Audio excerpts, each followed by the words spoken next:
It was the silence that struck me first, the kind that drapes over a room like ash after the fire's already devoured everything.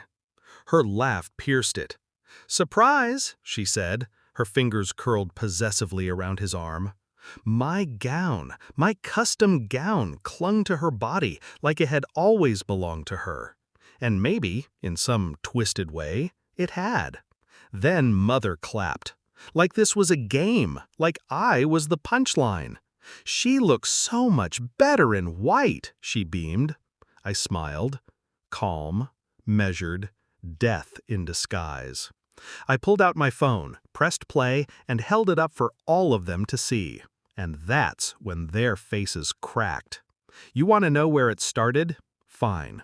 She was my little sister. Half by blood, whole by illusion.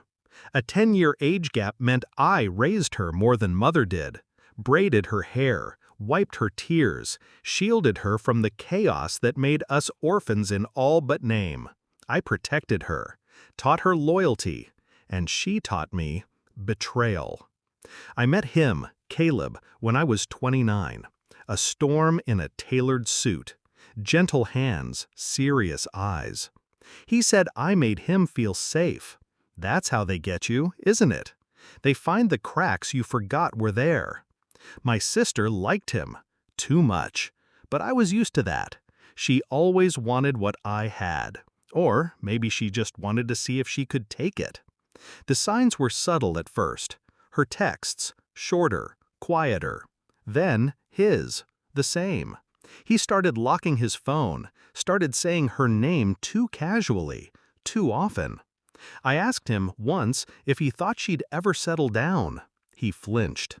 Then came the night I came home early, found her hoodie on the back of our couch, his cologne in the hall, 2 wine glasses, one with her lipstick stain. I didn't scream, didn't cry, didn't even confront. I just watched.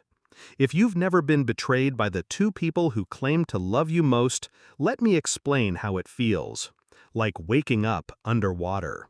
You want to thrash, to breathe, but you have to stay still, or you drown faster. So I stayed still, and I started planning. First, I went to a lawyer. I rewrote the prenup, quietly. I tied Caleb's assets to mine through loopholes I knew he'd never read. I made a donation to a private investigator, worth every dollar. She was smart. He was sloppy. They used a burner phone. I found it taped under my sister's dresser. Texts, photos, videos. Every lie, every moan, every secret kiss. I made copies, digital and hard. Then I got creative. I changed the date of the rehearsal, told everyone it was Friday, told them it was Saturday, and then I waited. Friday came, my wedding rehearsal, a candlelit chapel, flowers she helped me pick, family and friends all watching me stand alone, until the doors swung open. She walked in, my gown altered to fit her curves, holding my fiancé's arm like she'd earned it. "Surprise," she giggled, "we're eloping tonight." Mother clapped. Father didn't even look up from his drink. No one said a word, but I did. I raised my phone, pressed play. The speakers hummed. Her voice came first. "God, you feel better than she ever will." Then his, a breathy whisper. "I don't care about the wedding. She's just useful." And then photos. Dozens. The bed, the balcony, the shower. Their smiles, their naked betrayal. She dropped his arm first. He tried to grab the phone. I stepped back.